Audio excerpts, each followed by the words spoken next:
Borderlands has been growing into a pretty lore-heavy franchise as of late, with Borderlands 4 set to release this September teed up to answer some series-wide questions, like what the Iridium War is, whether the dumb healing crystal will be retconned or not, and the follow-up to a lot of Siren lore that we still don't know much about. But with all of these really big questions, are they a little too big for our old pals the Crimson Raiders? Now don't get me wrong, I like these guys. They were a key part of the lore in Borderlands 2 in establishing the anti-Jack resistance that gave Jack as a villain more gravity and status.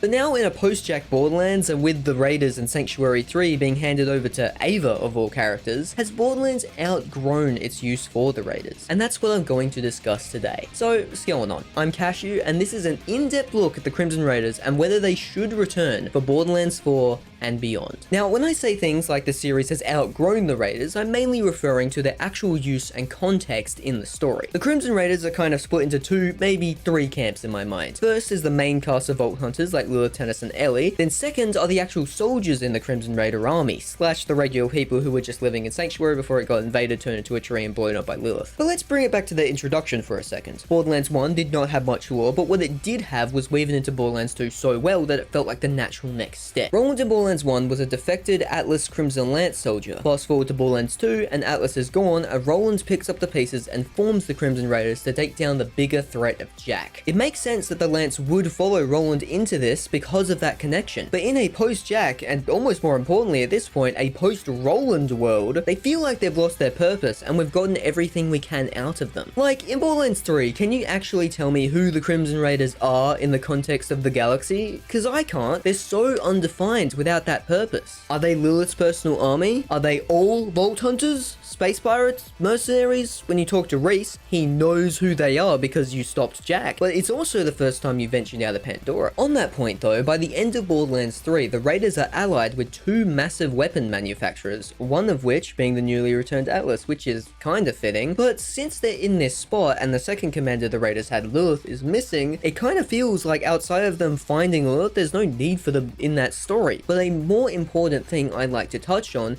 is just the fact that they're getting kinda stale. I've said similar things before, but I will reiterate that I think Borderlands 4 should let the playable Vault Hunters be their own characters and then find the Crimson Raiders later in the story. Sort of what Borderlands 2 did, but give it way more time. In Borderlands 2, you get the intro cutscene and are basically given the goal of get to Sanctuary immediately. But while you're on your way to Sanctuary, Jack gives you banter, establishing that personal connection between the Vault Hunter and himself. Borderlands 3 does the opposite. You were just immediately part of the Crimson Raiders because your character found a flyer. Your goal is to get Sanctuary in the air so you can hunt vaults around the galaxy. But the way it's set up, your character never has any agency. They have no reason to be in the Raiders. They just kind of are and follow all orders perfectly. This is a larger problem with Borderlands 3 as a whole, but it reflects on the Raiders and their use in the story. If I had it my way, I'd obviously keep the Raiders, but have them pretty far out of the way, just as an established faction that you either eventually join because of aligning goals later in the story, or meet through mercenary work and side quests. To continue where the lore is in the series at the moment, you will need the Raiders to have some sort of presence while they try to find Lilith, but these new Vault Hunters, as much as everyone has dogged their designs, look more like regular people.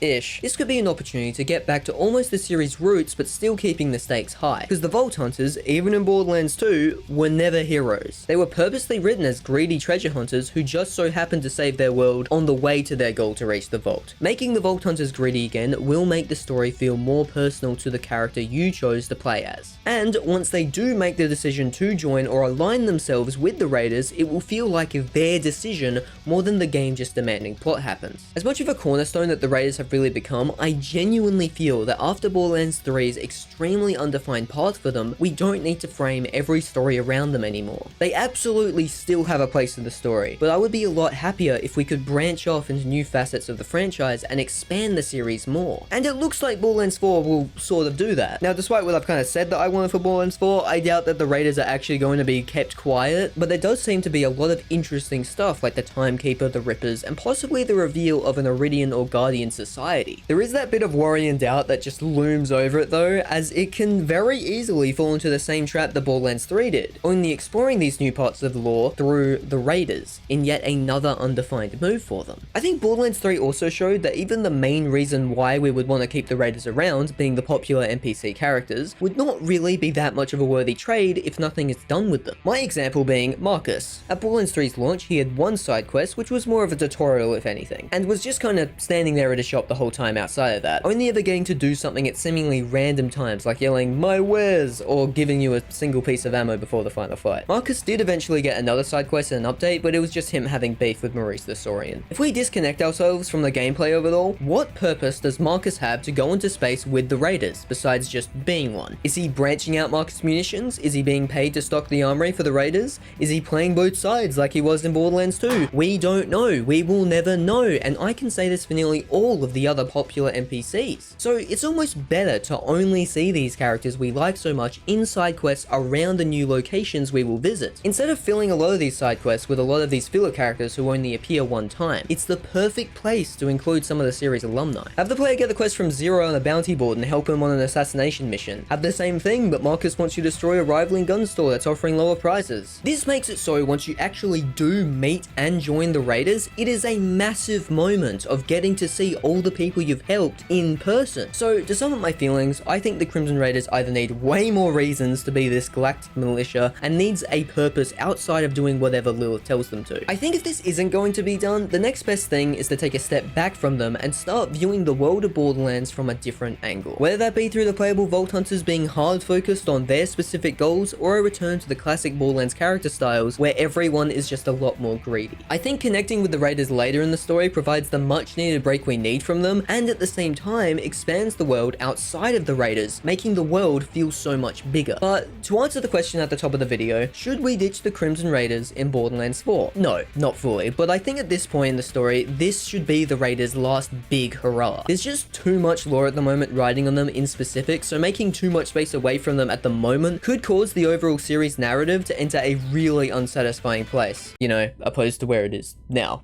For the future though, there is still a lot that can be done with the Raiders, but in a new context. I could see a heel turn for the Raiders under a more villainous version of Lilith's control working really well. That is, if Lilith does live BL4. But something like that would only work if we get the confirmation that the Raiders are Lilith's personal army, or that they are all Vault Hunters, or that they are some sort of self-imposed space police. If anything interesting can be done with them, they need to first be properly defined in what their new direction and motivation is. What do you think? Am I just picky, or do you agree with what I'm saying? And before I go, I'd like to say if you find yourself coming back to this channel over and over and over again, possibly consider subscribing, because it helps me out a lot and it helps you find the videos easier. But thank you all so much for watching, and let's do the channel member shoutouts. My Macadamia and Gold members are Jaden H, who was the real life inspiration for every Bruce Lee and Jackie Chan film. Mayonnaise, who has reverse durability. They are impervious to things like lava and bullets, but will immediately perish upon getting a paper cut. Ian Crawford, who is the only mortal being that understands what a four-dimensional object looks like. Sadly, he's really bad at explaining stuff. I got no clue what he's trying to tell me over there. JBH, who can see all invisible things, which is not that many things, but every now and then they just find random items and it's quite worrying. Wesker 520, who looks so sharp in a suit they can pierce the heavens themselves. This is why they have been banned from wearing a suit. And Chibi Scrimpy, who can speak a special made-up version of Portuguese that no one else understands called Portuguese.